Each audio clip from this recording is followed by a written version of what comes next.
We never know where life will lead us or what may hinder us along the way. But while every day can feel like one big question mark, it doesn't have to. With the right insights, strategies, and solutions from Western and Southern Financial Group, together we can look ahead to leave the unknown behind. What's Pro Football Focus doing? Last week they had Brady. This week they got Brady. We're literally doing it differently from everybody else. Hey, as a matter of fact, moving forward from this point on, I will not make reference to PFF. Do you not understand that they are that way because you're Joe Flacco? And you just like to discredit things that people deserve credit for. That you can't possibly be expected to defend that. Talk about the game, Sam. So, who cares about what people think about us? Yeah, I like football season, and all the things that go with it.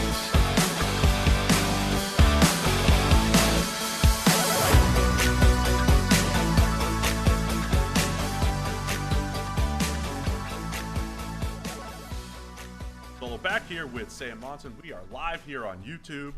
Thanks to everybody for tuning in to our midweek show where we just talk about whatever's happening. And there are some things happening in the NFL. Live on YouTube and not live on your audio podcast destination of choice. You're also live there, yeah? No, we're not live there. Well, now, if you're listening to us, live to tape. Live to tape for you. Anyway, we're going to be talking all sorts of stuff. We'll touch on the Raiders, John Gruden issue, Lamar Jackson, because we don't always get to recap Monday Night Football. There's a pretty special performance by Lamar on Monday Night Football. Talk Seahawks and Russell Wilson, what they're going to do. Preview Thursday Night Football, Bucs-Eagles. But first, we have a very special offer for everybody, so you need to listen up. We have our own promo code, Sam. Yeah? For PFF products. We can give anybody 25% off. Don't tell everybody. It's a special thing, but 25% off. Do tell everybody. Okay, you want this. Because we can give it to everybody that's listening. 25% off any PFF subscription. You use the promo code NFLPOD. NFLPOD. That's our own special promo code, and it's just for you, just for our listeners and viewers. Yeah, we get credit when you sign up. So use this one. And we're all about credit here at PFF. We need the credit. So even if you listen to other podcasts, don't use their promo codes, use ours. Yeah. NFL Pod, NFL POD. If you've been waiting, if you've been on the fence to get a PFF subscription, feels like a perfect time. 25% off. You get that 365 days of access. And it's NFL Pod for 25% off. All right, let's go around some NFL news here. Well, we're going to do the housekeeping first. Do all of our housekeeping. Got to do the housekeeping. Let's go ahead. So, charity update. We've smashed through our goal. We are right now at $3,420 of a $2,000 goal. So it's definitely happening. We need to start planning this whole thing, figure out when we're doing all this sort of stuff. A metal bat has arrived, yet to be opened, but it's in hand, sort of. We need to do this within the next couple weeks here before it gets cold. Yeah. I want to do it outdoors on a real mound. So I'm going to get that. We'll get a destination. We'll get it all sorted. Yeah. So a metal bat from our friends at Stinger has arrived. Got to open that thing up. Sorted. We will have a wooden one as well that has our logo and the charity's logo just for a display, a cool thing to have. But yeah, we're up and running. The link will stay open. There's still time to raise money to stop animals getting destroyed. People giving back pets that they got during COVID and the lockdown and now just trying to get rid of them because they don't have time for them. A lot of those dogs get destroyed. Dogs, cats, whatever. And that's sad. So the Best Friends Animal Society is striving against that, trying to prevent any animals getting destroyed. So raise money. We've got 3,420. We're going to try and get as much as humanly possible. And if you want to wait until you see how many times I get hit with a ball, that's fine too. But, make sure you donate for that because the pain will be real. That's the money what the should be real PFF too. people are doing, right? Yes. Depending on how much you get hit, how often you get hit, they'll add money. Yeah, which feels harsh, but okay, if that's the way you want to go, that's fine. And then the other thing we want to do is get some emails from you. So NFLpodcast@pff.com. Send us those emails because we use them to create some of the show, particularly the Wednesday show. We have an email, actually. We have a question from a viewer later that we're going to answer too. Right. So we get some really good emails from you guys. Keep sending them. We love getting your email. So NFLpodcast@pff.com is the email to send us stuff. That's the theme here. We appreciate everybody. We get to give you your own discount on PFF subscriptions using NFL Pod. And we always appreciate the emails because we like interaction on the show.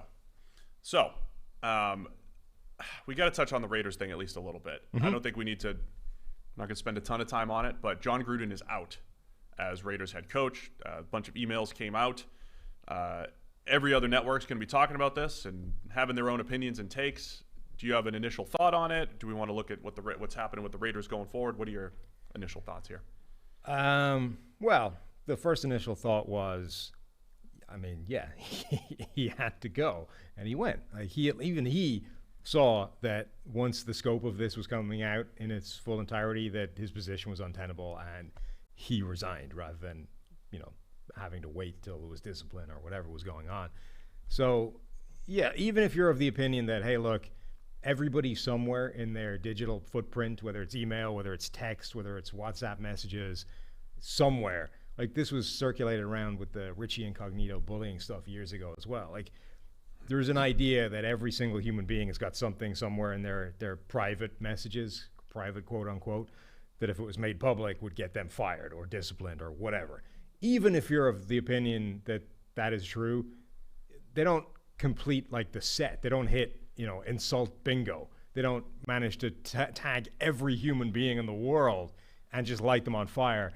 Insult bingo? Yeah, the way Gruden's emails appear to have. So even by that standards, what he did and what he put down was way over the line, and there's really no defending that. I think it feels like a waste of time and effort to try and do it. So it happened. It's whatever the motivations of where those leaks were coming from, it's done. Gruden's been got, and he's out. So now you've got the Raiders, who are without a head coach, Mike Mayock still in situ, and a season that was beginning to wobble anyway after such a good start now is kind of really up in the air. Yeah, I'm interested in the Mayock angle here because he joined Gruden was after year one, right, for Gruden's tenure there. The Reggie McKenzie relationship soured. Right. And then they moved him off and moved him out and got Mayock in. And we spend so much of our time, the whole offseason, talking team building, talking strategy, what do you do here, free agency, and the whole thing. And Gruden had a lot of power in that area. We don't know how much Mike Mayock really had as far as power, the player evaluation part of it. We've also spoken here, the Raiders had a chance to completely reshape their organization from a football standpoint a couple years ago because of the Khalil Mack trade, because of all of those first-round picks. And they really have not hit on a first-round pick. And the early returns on Alex Leatherwood this year aren't great, but it's early, fine. But they haven't hit on any of these first-round picks, including Josh Jacobs. However you want to define hit or miss, they drafted a running back where even if Jacobs is great, it's not moving the needle enough to justify it.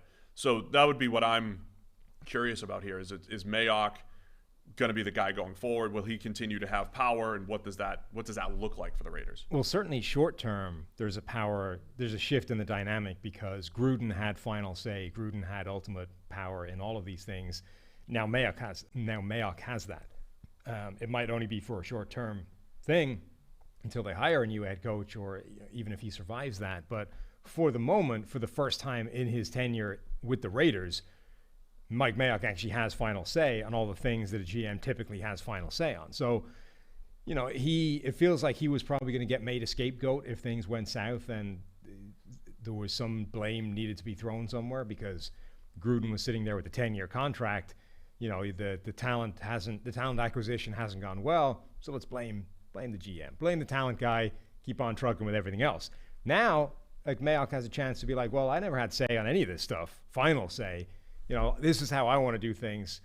Give me a while I'll go find your next head coach for you and give me a chance to actually run this thing the way a GM typically does. So I'm curious to see if Mike Mayock actually gets a shot to do the job that he's been hired for, or if he was only ever, a right-hand man for John Gruden, and they're going to completely clean house within the organization. Yeah, I'm with you. I want to see what that looks like. So far, the Raiders right now, if you just have Premium Stats 2.0, which you can get for 25% off now using the NFL Pod promo code, Raiders are 14th in our overall grades, and we've discussed quite a bit about the rejuvenation on the defensive side of the ball from a pass rush and coverage standpoint. I want to give the Raiders credit from a team-building standpoint. We've done this before too, but Casey Hayward, maybe the best free agent addition so far this offseason. Yannick Ngakoue has been fantastic. Nate Hobbs has been a fantastic 5th-round pick at corner who has stepped into that system, played the slot extremely well. So even though we didn't love a lot of what they've done defensively, so far so good, I would say, for the Raiders. I also wonder how much, supposedly they knew a lot about this. The emails, they knew something on Friday that things were going to be coming out. And I asked, I think I was at a loss for words when I was like, what happened to the Raiders on Monday morning? I do wonder how much, this was an issue, distraction, or whatever you want to call it for their performance last week against the Bears. Yeah, it kind of helped, right? I don't know how much of an impact it actually had, but it certainly wasn't going to help whatever they were trying to do. PFF's power rankings right now has them at 19th. And they're right around a bunch of other teams that kind of started off hot and then collapsed over the last couple of weeks. So Denver are there, Carolina are in the same kind of area, the Colts, who we expected to be better.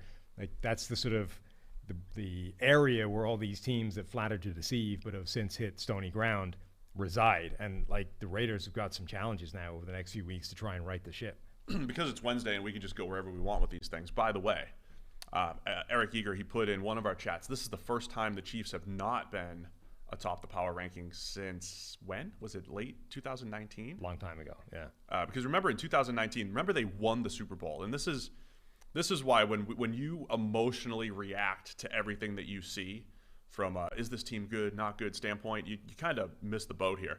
Of all the Mahomes seasons, the year that they won the Super Bowl was probably the most uneven one, right? Like he got hurt during the season. It looks like they might lose it. They lost some games that they definitely should have won. And then the Chiefs, they go on their run and they win the Super Bowl. That was the last time that they were not sitting atop the PFF power rankings.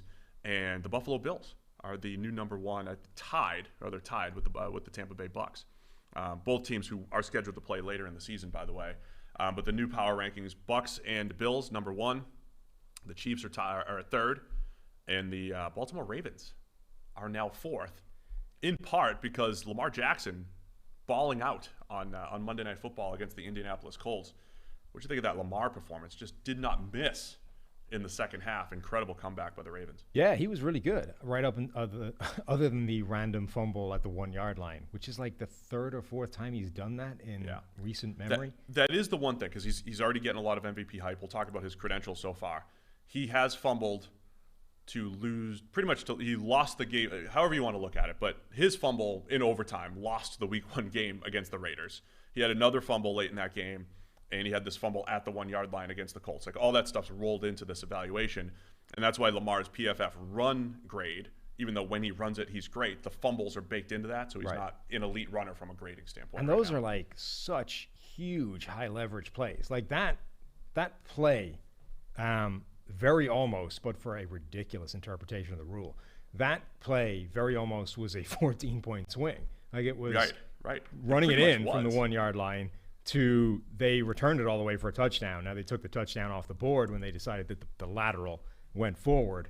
But that was that play, like fumbling the ball away, which by the way was not like nobody forced it. He just tried to switch hands and lost the handle. Like that play almost was a complete 14-point swing in a game. That's huge. That's as big as it gets. He also had a ton of plays in that game. As much as I like to say the mobile quarterback doesn't help your offensive line, it felt like in that game there were a lot of plays where he should have been sacked. And he was maneuvering the pocket and not getting sacked. And he saved a lot of plays as well. Where are you, by the way, on that lateral rule? Do you want to go rugby rule or do you want to keep it the way the NFL does it? All right, this might take a while. Let's get it. The Colts lost a touchdown because of physics. They ended up getting it, but they did because of physics. We'll talk about it in a second. Another week of the NFL season does mean another shot to win big at DraftKings Sportsbook, an official sports betting partner of the NFL. New customers can bet just $1 on any NFL game and win $100 in free bets if either team scores a point. That's right, if either team scores a point. The last 0-0 tie in the NFL was in 1943, so it's a no-brainer. If Sportsbook's not yet available in your state, DraftKings won't leave you empty-handed. Everyone can play for huge cash prizes all season long with DraftKings daily fantasy sports contests. And DraftKings is giving all new customers a free shot at millions of dollars in total prizes with their first deposit. So download the DraftKings Sportsbook app now and use promo code PFF. Throw down $1 on any NFL game, win $100 in free bets if either team scores a point. It's pretty simple. That's promo code PFF this week at DraftKings Sportsbook, an official sports betting partner of the NFL. Must be 21 or older. New Jersey, Indiana, or Pennsylvania only. New customers only. Minimum $5 deposit and $1 wager required. One per customer. Restrictions apply. See DraftKings.com/sportsbook for details. Gambling problem? Call 1-800-GAMBLER. So what happened on the pitch? You have two people moving through space. One guy tosses it backwards, but because of the momentum of him running forward, the touch point from the throw to the actual touch point of when his teammate, Darius Leonard, throws it to Isaiah Rodgers. When Rodgers touched it, technically the ball moved forward. I think that should have been considered a lateral. I think the player should throw it backwards in relation to where they are. So rugby has been dealing with this for years because it happens obviously a lot more. This is like your time to shine. That's your standard pass, your right? Your time to shine. So rugby is essentially determined that if the ball travels backwards out of the player's hand, that's what I would do. It's backwards, even if the ball itself travels forwards between being caught to the next guy. That's what I would do. And I think the thing is, it's easier to hide in rugby because the lines, there's only like 4 of them on the field, right? So the chances of the ball like crossing a line when a guy passes it are fairly small. Whereas in the NFL, there's obviously a yard marker every yard, and it's way more obvious when the ball does actually travel forwards. So they picked up on it like pretty soon, even though like there aren't that many laterals that happen. But I think that's a better way of doing it, right? Like if you pitch it backwards, it's a lateral, even if your momentum actually carries the ball forwards. That's just the way it should be, right? It went backwards relative to the other guy that was trying to catch it. So it's good. All fair. So you think it was fine? I think they should let it go. Rugby rules? Yeah. I don't think you should call it a forward pass, even if it travels What does the forwards. rule say? Because, again, if you say the player has to throw it backwards, yeah, that's what Darius Leonard did. He threw it backwards. Yes. And then physics brought it forward. Yes. Dang physics. Damn physics. So, I always knew physics sucked. I don't know. I haven't actually looked at what the wording is in the NFL rule book, but like rugby specifically introduced the phrase like backwards out of the hand to solve that problem. Backwards out of the hand, I think. I like that. That's the way to do it. Going back to Lamar again, I always joke if you have a great game on primetime, boom, MVP. You know, it's just you vault to the top of the MVP race. Lamar may have deserved it though after this one. So he's up to number 6 in overall PFF QB grades, 87.2 passing grade. That's also I think 6th in the NFL, 5th in the NFL right now. Traditional stats are up there. Again, his run grade is down, not because he hasn't been great at running, it's because he's fumbled the ball too much. But what a finish statistically. 37 for 43 for 442 yards and 4 touchdowns. And that includes, in overtime, they drive down and score a touchdown. The most important thing, I think, for Lamar the last couple of weeks is we have now seen a few games in fairly rapid succession where they have been put in situations where he needed to pass. And not just like needed to pass off the back of all the running stuff they do, like obvious pass down situations where he just had to drop back and pass the football. There was no, faking the run. There was no play action, none of the complex stuff that hides or kind of creates these open throws. They just said the offense right now is you in a drop back passing system. And in the past, that's when the wheels have fallen off. And you get all those Lamar haters saying, well, if he could just pass the ball, he'd be a great quarterback. But since he can't, we know it's only a matter of time before they come unstuck against a good team in the playoffs, and he's not a Mahomes, he's not a whatever.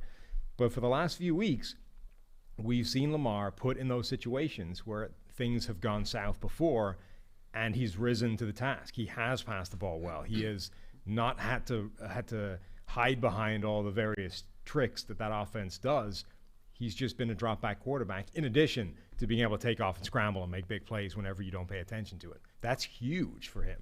So I'll tell you what I like here.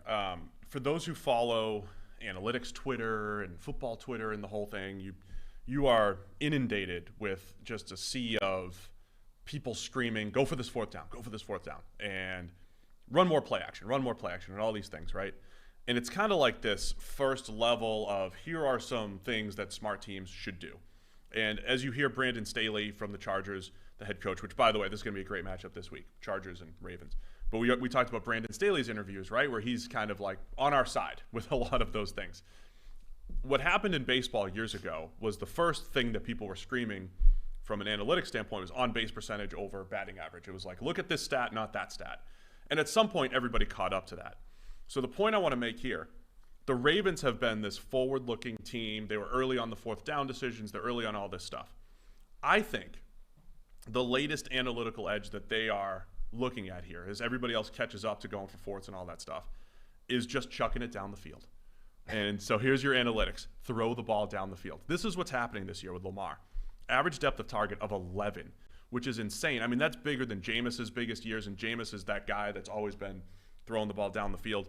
This happened in college a little bit. I always talk about the Baylor offense in college, where they said they created a run game, and then they spread the field so far, and they just started chucking it down the field. They said, we're going to make everybody, you cover my fast receivers one-on-one, and we're going to run goes and curls, but the goes are what, and if we go 1 for 4 on a go ball, we've flipped the field, right? And I think that is part of the Ravens strategy here. And I have more stats for it, but I want to get your thoughts on this is the edge that they're attacking this year. And 11 is way down, like this past game. Pulled 11 down from where he was. It was up over 12. Yeah. And the only quarterback we've ever seen above 12 for a season was Michael Vick back in 2006. I think there's definitely something to the idea of if you do certain other things well, you can have an incredibly aggressive downfield passing attack as your primary passing system. I don't know that it necessarily works if you don't do a bunch of other things well. So Baltimore is good enough and efficient enough in the run game that you can do that as a primary strategy. In particular, you also have the scrambling threat of Lamar Jackson as well, where there's going to be a bunch of plays where the deep bomb isn't there or something breaks down. Lamar takes off and converts the first down anyway. If you don't have that, like if you just had a statue-like pocket passer and that was your system, we are going deep every single opportunity, and that guy's no real threat to pick it up, I don't know if we're yet there where those plays are efficient enough that you can do that and nothing else and still have an incredibly efficient offense. But I think with Lamar, which is the story of his entire NFL career, he is unique enough of an athlete that you can do radically different things to everybody else. Yeah. Because nobody else can replicate the player that you have back there doing that. Now maybe, Arizona with Kyler Murray could do something similar. There's a couple of players now that might be able to execute a similar style of game plan, but Lamar, it's perfect. Yeah, in this particular game against the Colts, it was completely different. The Colts played a lot of zone, and the comeback was a lot of underneath stuff. Lamar making just decision after decision, accurate pass after accurate pass, and moving the chains, including, he did have a bomb to Marquise Brown. So this game was different against this Colts zone-heavy defense. I just think it's interesting overall, this average depth of target of 11. He's averaging 9.1 yards per attempt. That's about 1.5 yards better than his MVP season. 1.5 yards, man. I mean, just in and again, it might lead, if you do this over time, it might lead to a few more 3-and-outs. It might lead, but it also, if you hit on one of those, it just immediately puts you into field goal range, right? When you hit a big-time throw, I forget the exact numbers, but I ran it a couple of years ago. When you hit on a big-time throw, you score 60, 70% of your drives, right? It's just one big-time throw, and it does feel like the Ravens are taking more of those shots, but also integrating all of these receivers into the mix here. When Sammy Watkins a little banged up now, but Sammy Watkins and his speed, Marquise Brown's speed, we'll see what happens with Rashad Bateman coming back. But their playmaker situations also, I think, the best that they've had for Lamar, and they're taking advantage of that too. So there's a lot of good things I think the Ravens are doing. But yeah, my big takeaway with this Colts game and a couple other games this year was when they had to pass, right? It wasn't relying on the run game. I think they're showing they can win in different ways, which is our biggest question for the Ravens every year. And that's a key point, that they've been succeeding with this obvious passing situation offense, despite not having Bateman. Like, Bateman was the guy that was potentially supposed to transform what they were doing on offense from a passing point of view, and he hasn't played yet. Like, in theory, the ceiling could be even higher for what they're doing. We already answered the MVP question. By the way, can we give full disclosure on the daily? We do have to record those a little bit before they come out. So we didn't add Lamar to our daily MVP discussion the other day. It was posed as, is Justin Herbert the MVP leader? I think Herbert's in the mix. Don't sleep on Tom Brady, our highest graded quarterback, who's been fantastic this year. Lamar's in the mix. Kyler Murray, absolutely in the mix. Maybe Derrick Henry.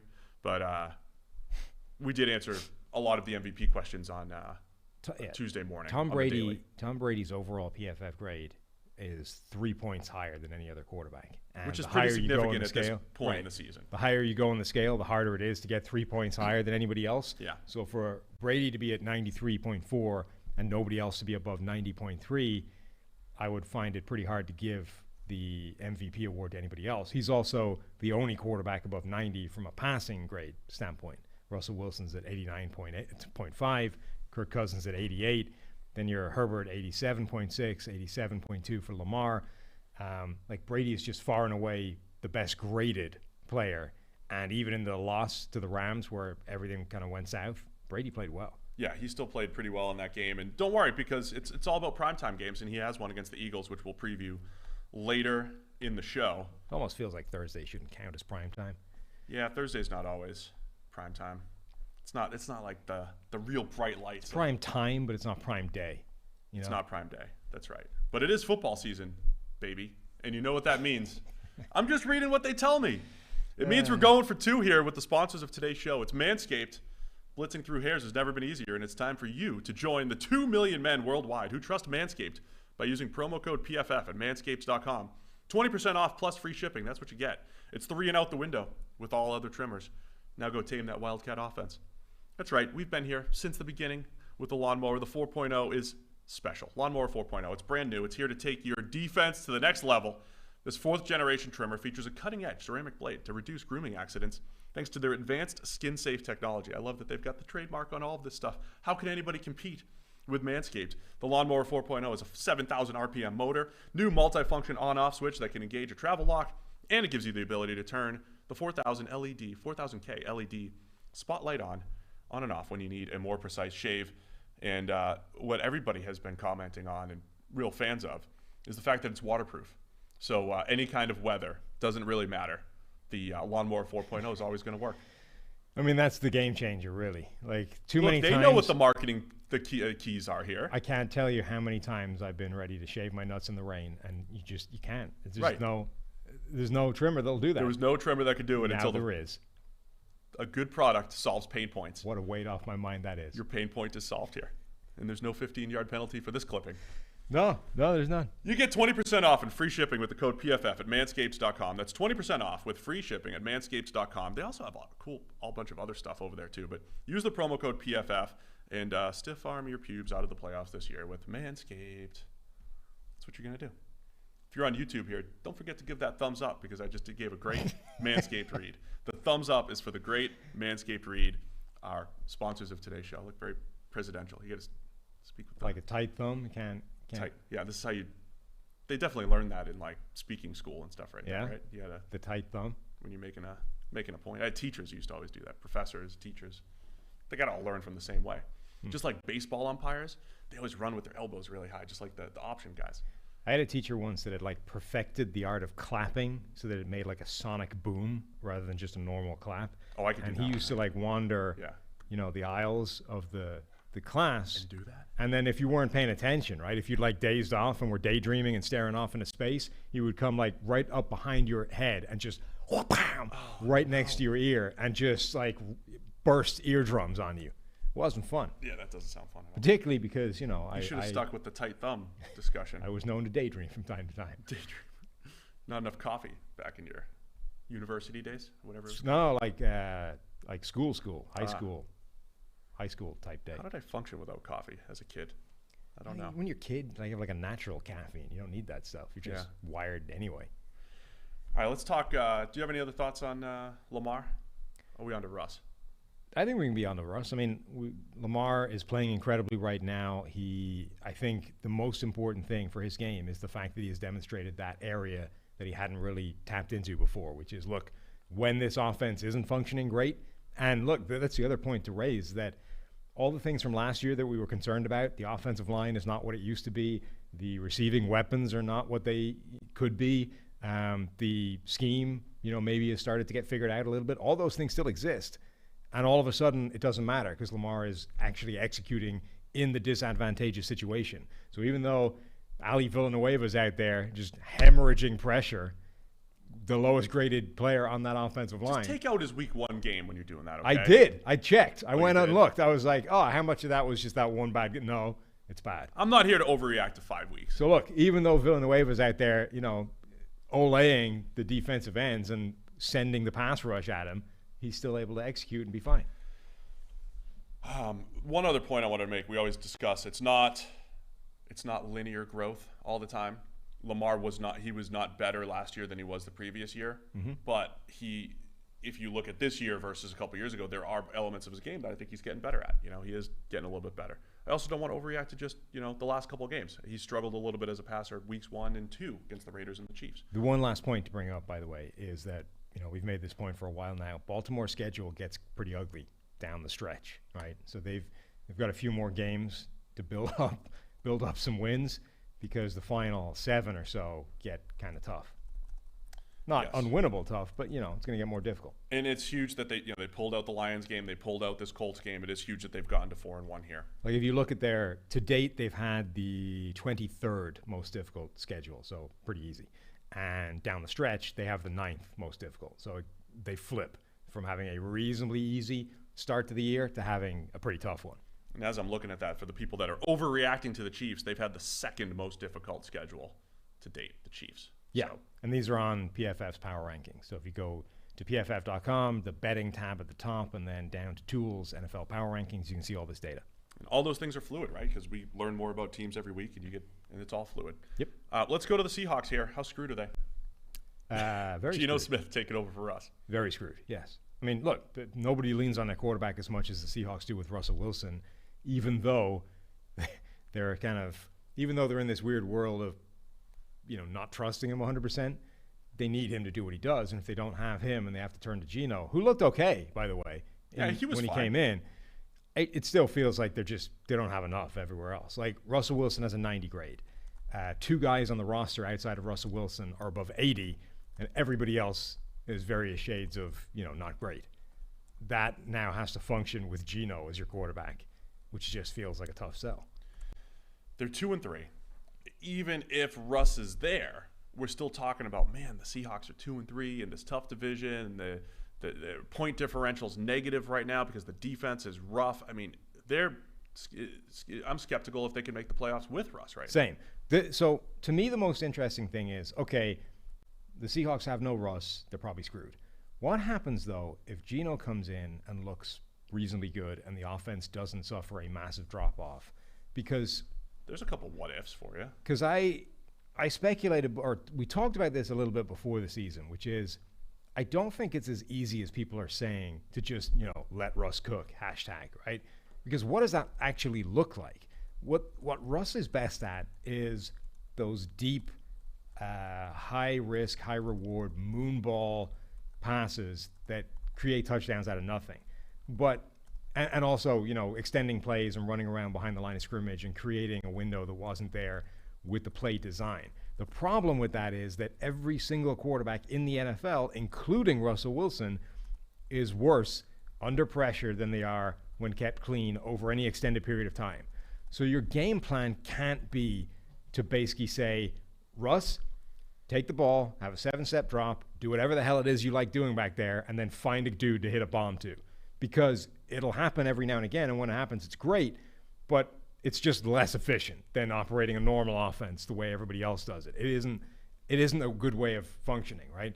Even if it works, it's leaving meat on the bone, do something else. But if that's how Russ works, like if that's where he's happiest, where is the balance point between leaning into letting Russ be Russ or trying to set him up in ways that make the entire offense more efficient?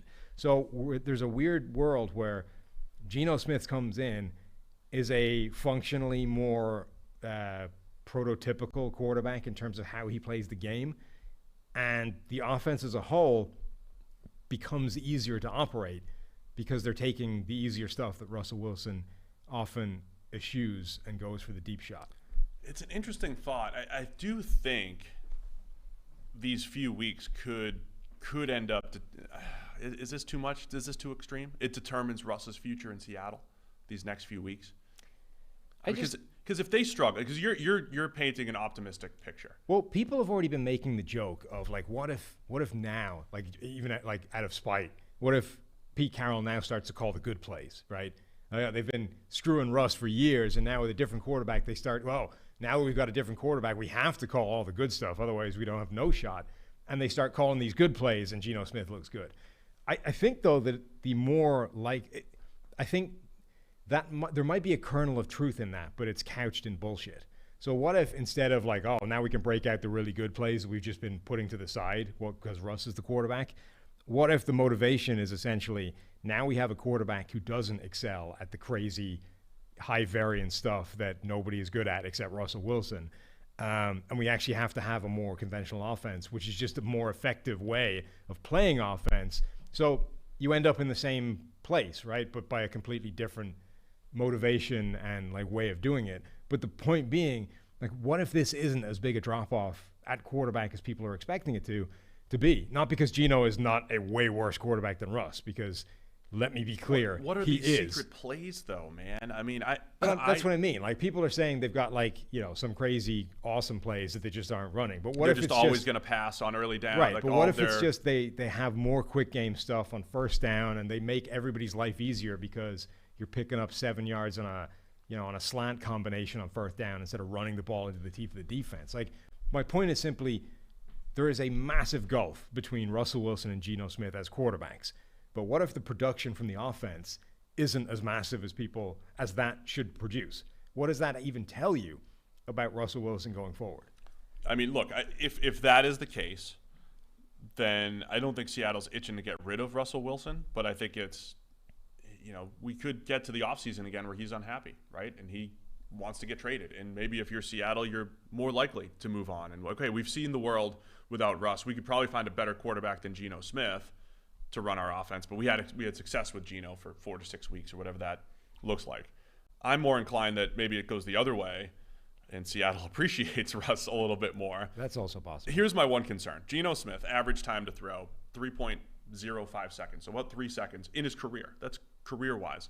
And for the 1,000th time, the reminder, and I see this on Twitter a lot, when people say time to throw, that's not the time that the offensive line gave the quarterback. That is the time the quarterback spent holding the ball. He dictates this number. Geno Smith holds the ball longer than most quarterbacks. Usually the people, though, they're in this 3-second range are guys like Russ, Aaron Rodgers, Patrick Mahomes. Mahomes has a balance because they have a lot of quick game, but on third downs, he'll hold it long. Guys who are going to scramble, Lamar, Josh Allen, guys who are going to scramble, make things happen. Geno Smith is not that guy. Because of that, I'm worried about him behind the Seattle offensive line, right?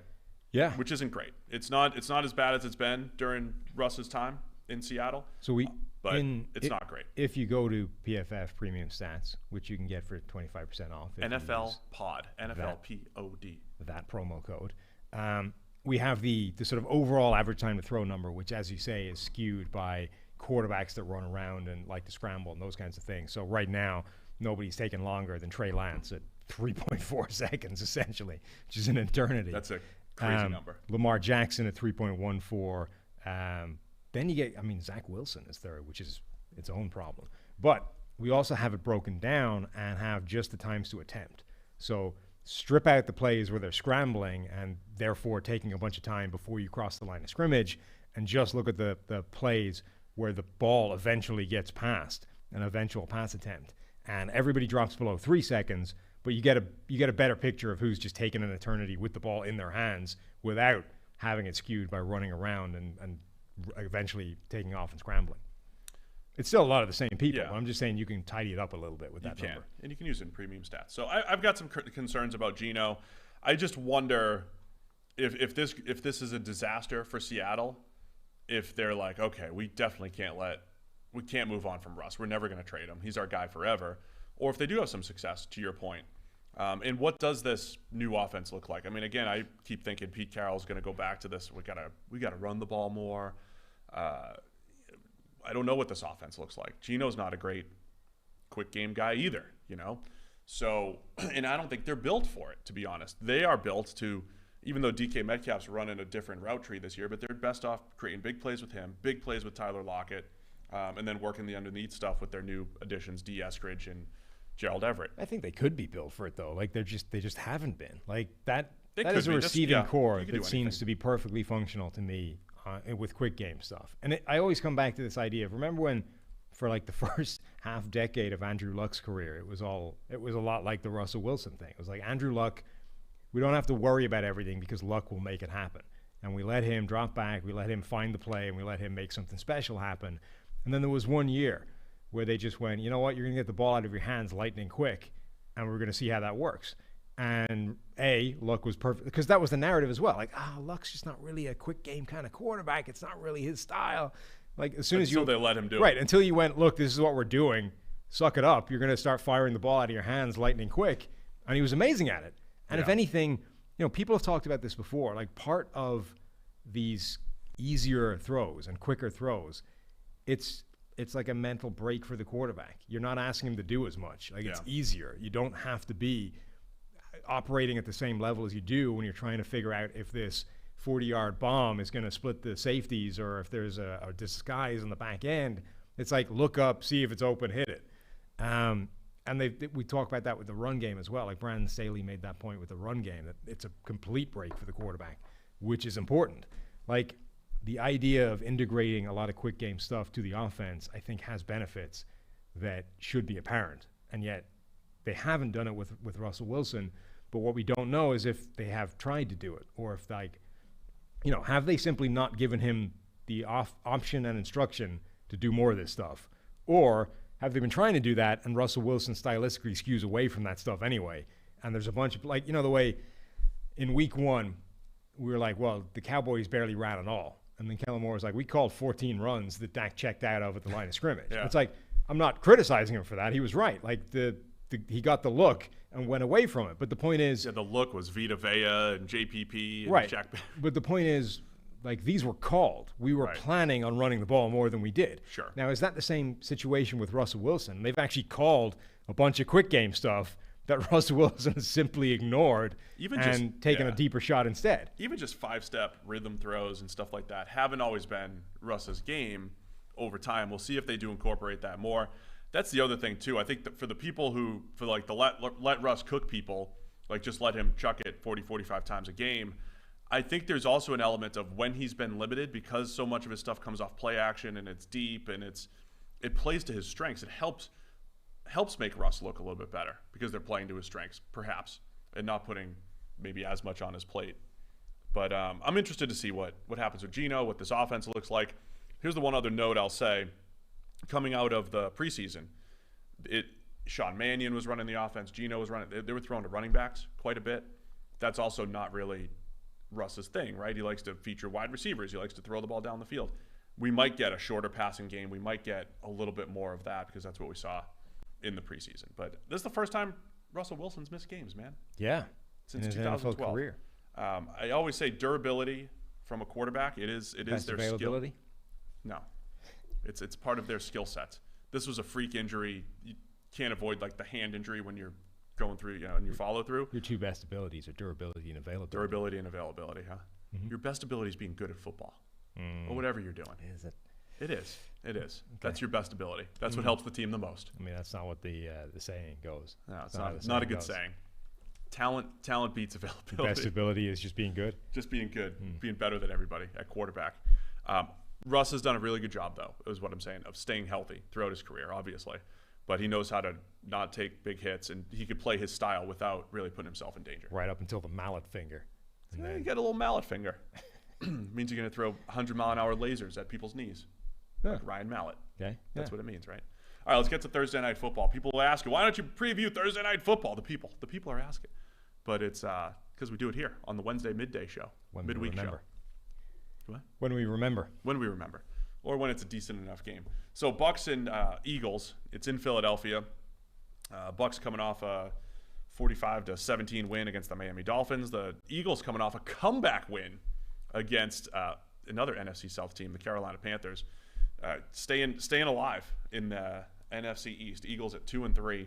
What do you make of this game here on Thursday night?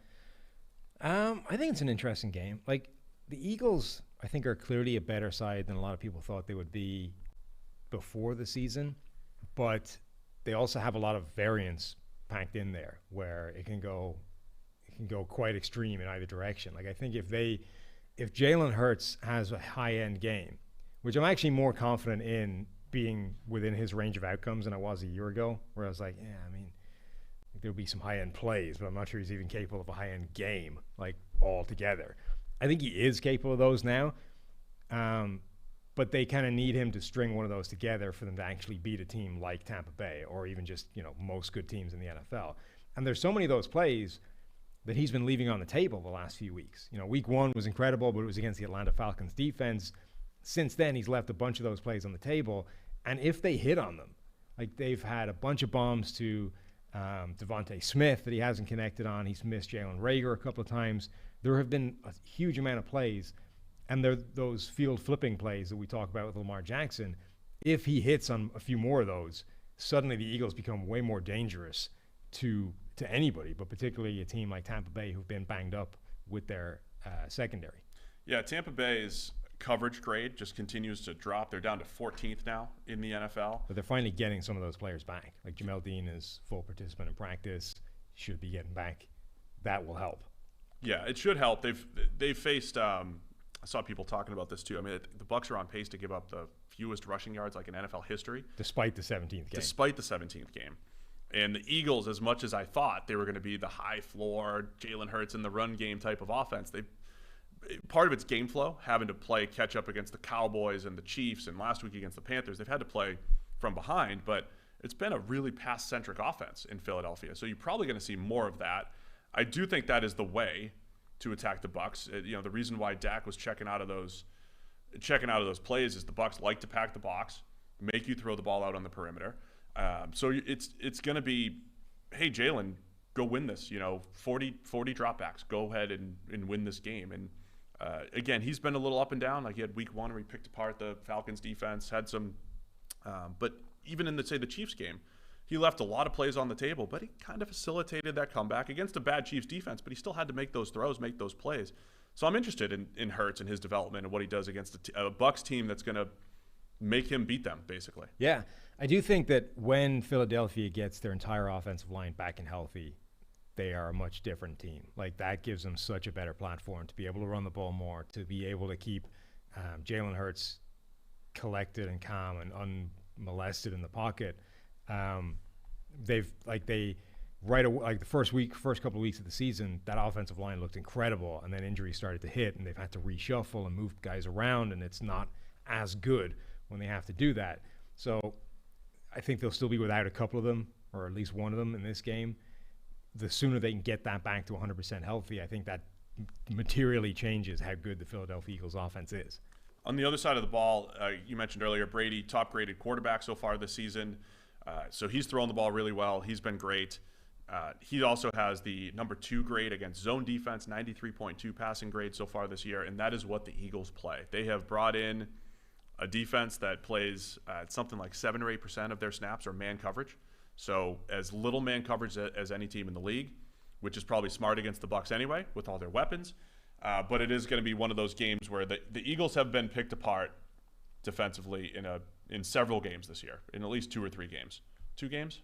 Probably the Chiefs and the Cowboys mostly. But Brady will have those opportunities. It's going to come down to, can the Eagles put pressure on them? Because that's their strategy. We're going to rush 4. They got the number 3 pass rush grade in the league. It's a consistent – that's the one thing that's remained the same in Philadelphia is the defensive line can still get after it. You think losing that game against the Rams was actually a really good thing for Tampa Bay? It kind of like took a ton of pressure off and almost sort of sent them under everybody's radar. It's like, the Rams are now the team to beat in the NFC, and the defending Super Bowl champions are banged up, and we don't need to sort of pay too much attention to them right now. And all of a sudden, okay, so you scrape by the Patriots in a bad weather game, right? And, a bad weather game and a game where Bill Belichick and the defensive mastermind that he is had to have been massively invested in trying to do everything humanly possible to slow you down. So the fact that they just got that win, I don't even care that it was a close game. Let's just put that one to the side. But you then absolutely wax the Miami Dolphins the next week. Now you've got Philadelphia, Chicago's after that. Like they could start absolutely steamrolling their schedule, and all of a sudden we wake up 2/3 of the way through the season, the Bucs are like 10-11 or 10 or 11-1, and their one hiccup was like a game against the Rams, who played really well. They're being a little slept on just a little bit. Yeah, I think it's really tough to go undefeated, man. It's really tough. and even the 07 Patriots who go 16-0 in the regular season, as Patriot way as they are and as focused as they are, like the pressure of just going undefeated got to them at one point. So you're going to lose at some point. It's okay to lose a game. And I think that's why I still, after the Rams game, said the Bucs are probably the best team in the NFC at the end of the day. And I think they will be, unless they beat themselves, unless Brady slows down, they have injuries offensively, or if that secondary gets so depleted and so hurt that it comes back to bite. But like you said, some of those injuries, they're coming back. That's going to end up being a strength because those guys are already coming back now, and you bolstered it with Richard Sherman, who is a pretty good emergency, insurance policy. Still trying to get his football legs under him. Right, and even if he never gets those back, like even if he doesn't get back to being anything like the same player he was before, it's still a lot better than like turning to some guy you just activated off the practice squad from nowhere. Like Sherman's experience and savvy and knowledge is going to take him a long way in an important game versus a guy that just isn't up to that level. The one other piece here for the Bucs, I don't think Gronk, they're flying. They're flying out there today, I believe it is. So he's like is he on the plane? Did not participate in practice. The last report probably isn't going to play. Probably isn't going to play, right? He's got the cracked ribs. They've actually run the ball better and more efficiently the last couple of weeks. Leonard Fournette looked decent these last couple of weeks. He's actually forcing a few missed tackles. I don't know if we don't want to overrate a couple games, but he just looks a little bit better. It's an added weapon because he has been so clunky catching the football. But Brady trusts him, and it's just another, yeah, you want to throw the ball to Antonio Brown, Mike Evans, and Chris Godwin and everybody, but it's just more. That's why Brady threw for 400 yards and 25 first downs the other day, because Fournette was a part of it as well. So the Bucs could be getting even more dangerous here. It's also a really fun matchup in the trenches between Philadelphia's defense and Tampa Bay's offensive line, yes, which has been a good unit. Philadelphia's defense has been really good as well. Like Brandon Graham obviously gets injured. Fletcher Cox, I think, is kind of on the way out at this point, but those guys are being replaced by the players that they've sort of stockpiled in recent years. Javon Hargrave is playing out of his mind right now in that kind of Fletcher Cox power rusher type of role. Josh Sweat has 13 total pressures and a really good pass rushing grade right now as well. Like, they've got players that are generating pressure. Like Derek Barnett. Derek Barnett is in the world of like Harold Landry. Both those guys kind of disappointing compared to what we thought they would be in the NFL, and yet both just continue to kind of truck along and get a ton of pressure without ever grading well. I'm not quite sure how they achieve that, but they're getting pressure from a lot of different sources at this point and making an impact up front. By all accounts, that's the Eagles' strategy has been pretty consistent, though, right? We're going to play zone defense. We're going to make you we're going to try to avoid giving up big plays, continue to earn it, going down the field and trusting that defensive front to win. So that battle will be huge. If the Eagles do end up getting to that, even a 30% pressure rate on Brady, 35% pressure rate on Brady, then they might have a shot here. I do like the Bucs to win. I think they're a much better team. I didn't get the line on this one just yet. Did you get the line on this? I will click on it now. 7 on the road, Bucs on the road, Thursday night game. The home team generally has a chance to keep these things a little bit closer than expected, right? When they're big underdogs. Philadelphia could keep it close and cover. Yeah, the number 2 team against the number 26 team in PFF's power rankings.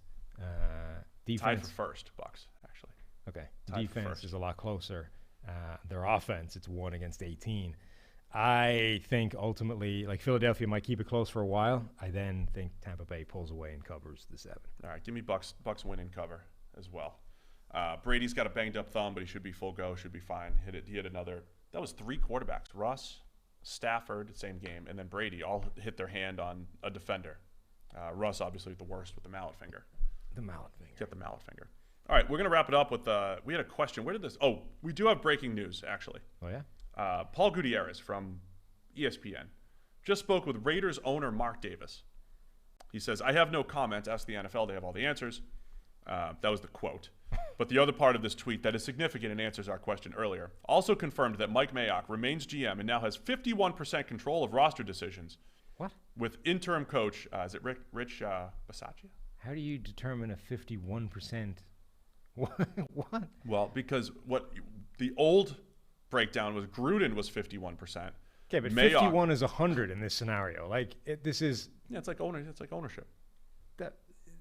No, it isn't like ownership because you can Mayock sell. just earned 2 new percentage points here. He goes from 49% control to 51%. That's the most ridiculous thing I've ever heard. He just starts cutting? This is not a percentage thing. This is a binary.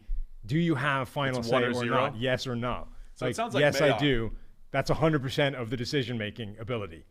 Like Rich might be able to chip in and throw his opinion in there, He can but chip ultimately, in 49% of the opinion. right? But ultimately, I'm going to say, sorry, we're doing it my way. Like that. There's no 51-49 in decision-making and personnel in the NFL. There is. Do you have final say or not? So Gruden, yes or no? So what this tells us is it confirms what we all knew.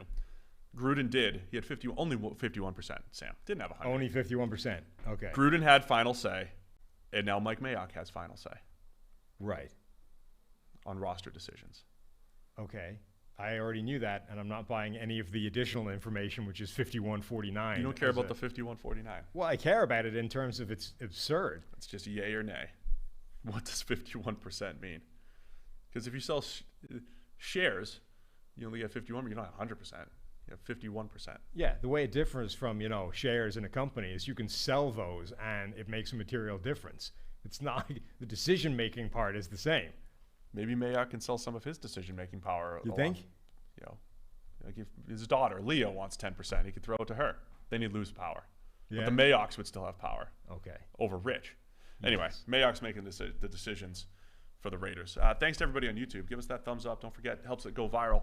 We're going to answer, where did this question come from? It's about cornerback run defense. It came from the email box that we want people to send mail to, NFLpodcast@pff.com.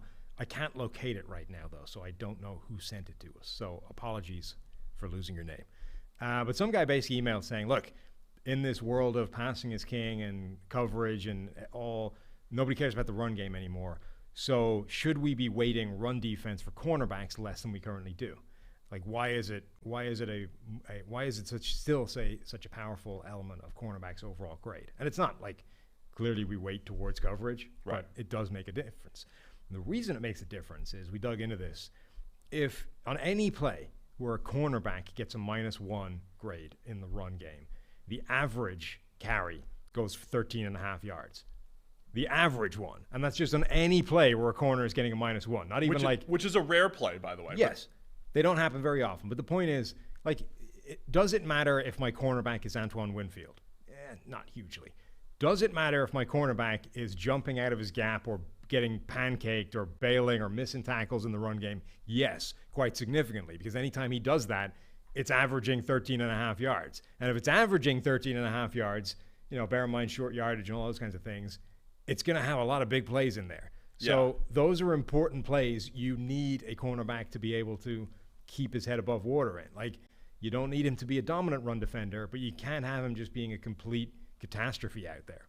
Yeah, that's the big part, right? When they're rare plays, but offensive coordinators spend a lot of time. The Bucs are a good example of this. They run a lot of duo. And the whole point of duo is to get your running back isolated on a corner. I mean, a lot of run concepts are like, all right, I don't care what happens in the middle here. If you bounce it out, you're isolated on a corner. That's a win for the offense because you're going to juke them and average 13 yards per carry. That's the whole point. So you want a corner out there who's at least going to hold his own. And a -1 grade for us in run defense is when you lose contain or you whiff on a tackle, not to the leverage of the defense, but, completely whiff or whatever it is. So they are bad plays. They might happen rarely, but they're big plays. As we said, 13 yards per carry when a cornerback has a -1. And think about that if, giving up 13 yards per catch would be pretty significant. Most corners give up less than that. So when they have a bad play in the run game, it is as significant as a poor play in coverage, even though they just happen a lot less. Yep. So there you go. Good show, man. We're right around an hour. That's perfect. Tyler tells me there was some Sam Monson for Raiders head coach talk going on in the YouTube chat. Really? I'm in if I get Mark Davis's new house. I'd do it for that. Would you need 51% control to take that job, or you just want the house? I'm okay with 49%. Mayock can. Even though it's really 0%. Yeah, I'm just gonna go out there and coach, Steve. I'm gonna take the ingredients I'm given. I'm gonna cook up something special. What would you cook up with this? Now I'm curious. You're gonna run my coverage scheme that I talked about? Just no, God no. Cover the heat map. We want to win. You don't want to cover the heat map. I don't want to. No, I don't. You like Gus Bradley's cover 3 variations here? I don't want to take input from you. Okay. I feel that would be disadvantageous to us winning games. What would you do with Damon Arnett with your 49%? Cut him. With your 49% decision. What if Mayock says, well, I'm not cutting him? Well, you see, I would appeal to Mike. He's 49% cut. I would appeal to Mike that, look, this is a rare opportunity to be able to get rid of all the dead weight and blame it on the other guy. That doesn't come around very often, right? Like, usually you're stuck with what you got. So a power move by we Gruden, can clear house here and blame somebody else. And by himself, even if he wanted all these players. Mm-hmm.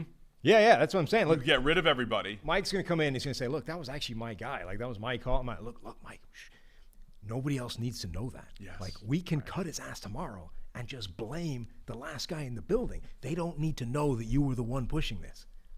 So that's what you would do. That's what I do, like face to face. Like, look, Mike, let me get you. So Mayock's going to buy himself 3 or 4 more years here by putting all the blame on Gruden. Yeah. Never mentioning him by name because that would be classless. You have to like insinuate it. Like, look, we were dealt. Some mistakes were made in the past, and we're going to move on past those mistakes.